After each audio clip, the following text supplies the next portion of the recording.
Muy bien, buenos días a los de aquí y a los de allá también. Saludos a todos. Si abriésemos un grifo, una de las primeras palabras o sensaciones que sin género de duda saldrían es el agradecimiento. El camino interreligioso, la experiencia interreligiosa, si algo ha dejado en mí, desde luego, y creo que en todos un poco, ha sido esa sensación de qué bien, cuánto he ganado. Porque a mí mismo, yo religioso cristiano, en la meditación Zen ha sido una ayuda extraordinaria para precisamente ahondar más en mi propia vocación cristiana, comprenderla mejor y sobre todo he tenido la colaboración de aprender a vivirla desde el corazón. Gracias, porque ciertamente las religiones en general, y cuando las religiones se unen, esto es siempre un enriquecimiento. Y gracias también porque afortunadamente, fijándonos en la perspectiva del mundo, en las tendencias de nuestros corazones, hoy la humanidad, si por algún lado parece que quiere ir, es precisamente hacia la unidad. De modo que estamos en camino. Por sus frutos los conoceréis. No queremos hacer aquí unas reflexiones, sino sobre todo queremos ahondar en el corazón de distintas experiencias interreligiosas que a lo largo de los últimos años se han ido produciendo en Europa, en este caso, entre monjes budistas y también religiosos cristianos, sobre todo benedictinos. Ha habido una especie como de piedra angular, ¿no?, de inspiración que dice o que expresa esos encuentros no son tanto encuentros para dialogar, para ponernos de acuerdo, sino sobre todo son encuentros para vivirlos juntos. Y tratar de demostrar al mundo entero de que aun cuando tengamos a veces tendencias diferentes, es posible la vida en común y sobre todo es posible el sentirnos bien así y el crecer también así. ¿De qué frutos vamos a hablar en este momento? Pues frutos sobre todo de transformación. El diálogo interreligioso ha colaborado para producir frutos de transformación. Yo cuando comencé con la meditación, una de las cosas que más me llamaron la atención era el experimentar que estábamos tocando algo que era capaz de cambiarnos. Es decir, que era eficaz. Porque de palabras estamos sobrados, pero de frutos estamos necesitados. ¿Qué frutos podíamos destacar? Por una parte, el diálogo interreligioso nos ha ayudado a tener un corazón humilde. Hemos pasado, afortunadamente, desde aquella idea de que, cuidado, aquí la religión verdadera es la mía, o sea, eso tenerlo en cuenta, es la mía, ¿no? Hemos pasado de esta idea y de este sentimiento a una manera de sentirnos admitiendo, pero de corazón, que todas las tradiciones religiosas llevan en sí verdad. De modo que la salvación, la salud, el bienestar será producto de la aportación de todas las tradiciones religiosas. No hay por qué rechazar ni negar la posibilidad a ninguna de ellas. No. Entonces, de una actitud de prepotencia primera a una actitud de aceptación de ahora, realmente hay un cambio hacia un corazón más humilde. Otro cambio que vemos también es un poco la apertura del corazón, apertura. Que no es solamente apertura aquí en la cabeza, no, apertura también del mismo corazón. Es decir, yo no solamente me siento bien estando con vosotros, sino también yo desearía que vosotros entraseis en mi casa. No en mi convento, no, en mi casa, aquí, ¿no? Es decir, el diálogo interreligioso nos está ayudando a tener o a sentir deseos del otro, deseos a que el otro sea cercano para conmigo, que se sienta a mi lado, que participe en lo que yo participo y yo con él también, no sentirme algo así como a disgusto, no, muy a gusto, ¿no? La apertura de corazón. El sentirnos a gusto, porque los otros hermanos de otras tradiciones religiosas, lo mismo que yo, están tocados por el mismo espíritu. Lo expresarán de una forma o de otra, pero en el fondo todos tenemos esa sensación.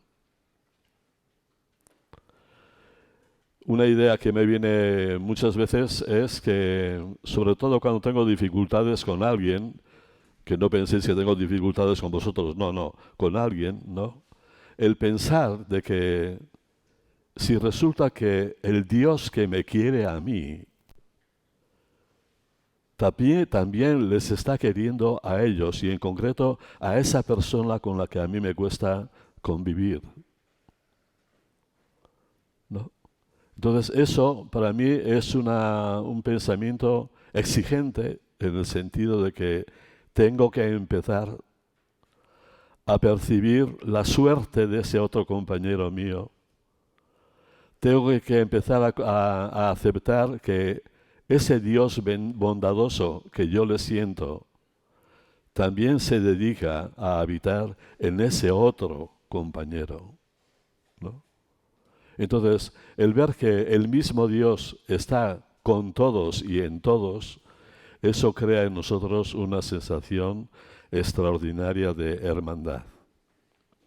Otro cambio es que el diálogo interreligioso nos hace personas esperanzadoras.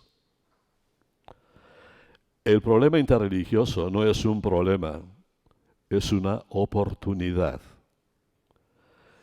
El tema interreligioso no es una dificultad, más bien es una ayuda.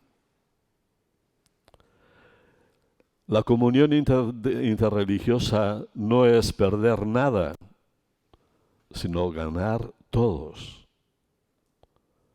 De modo que cada vez estamos más convencidos, un elemento importante para la pacificación del mundo entero sería precisamente esto: diálogo interreligioso. Bien, para no alargarme mucho, paso al siguiente punto, que es, fijaros bien, tenemos que practicar un diálogo dialogal. Diálogo dialogal. No sé quién es el hijo de la criatura, pero por lo menos veremos que realmente tiene sentido, ¿no? Fijaros. ¿Qué es eso de diálogo dialogal? Bueno, decir en primer lugar que yo no vengo aquí a aportar la última novedad en nada, sino vengo aquí a aportar algo que gracias al conocimiento de la realidad con mayúscula, estamos viendo que es lo que más coherentemente responde. Muchas madres de familia, cuando escuchan llorar a un niño, saben por qué llora. O porque está mojado, porque tiene hambre, porque tiene sueño, porque se aburre, ¿no?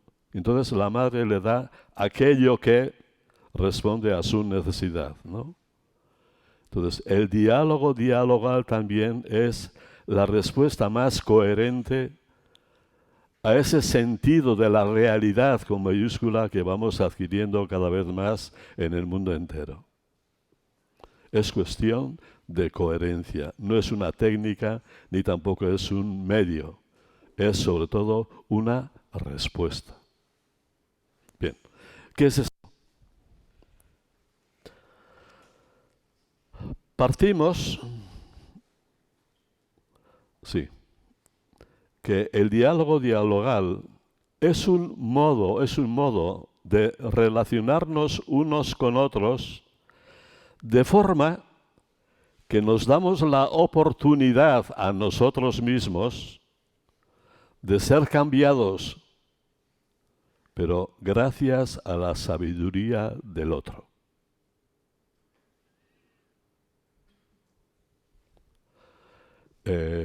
Vamos a pensar la ola, ¿no?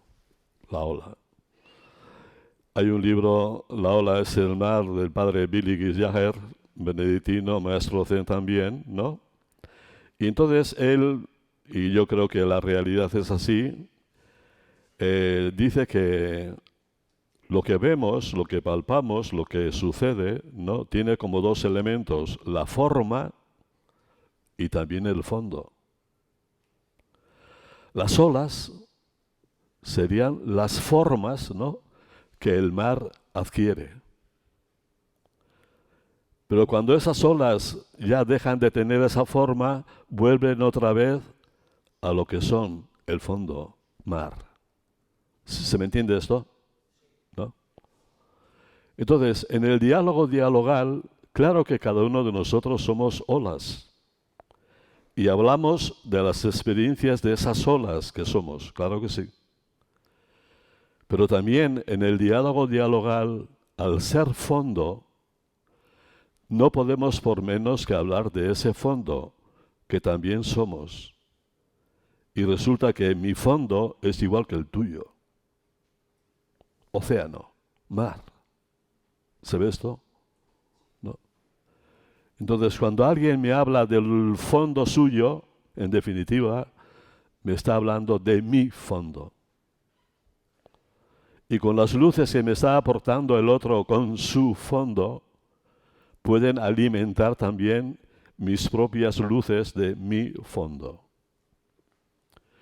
Entonces, el diálogo interreligioso no es solamente el entendimiento bueno entre unos y otros, sino el diálogo interreligioso es la posibilidad de que yo me sienta enriquecido en mi ser con las aportaciones del otro.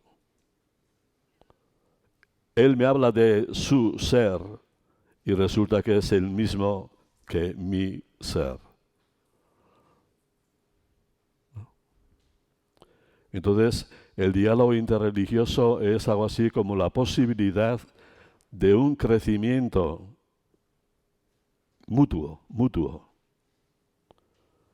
Porque al uno le dejo que hable de lo suyo, y no solamente le dejo que hable de lo suyo, le pido que hable de lo suyo, porque cuanto más me habla de lo suyo, más bien me hará en lo mío, ¿no? Y nada, seguimos adelante y gracias.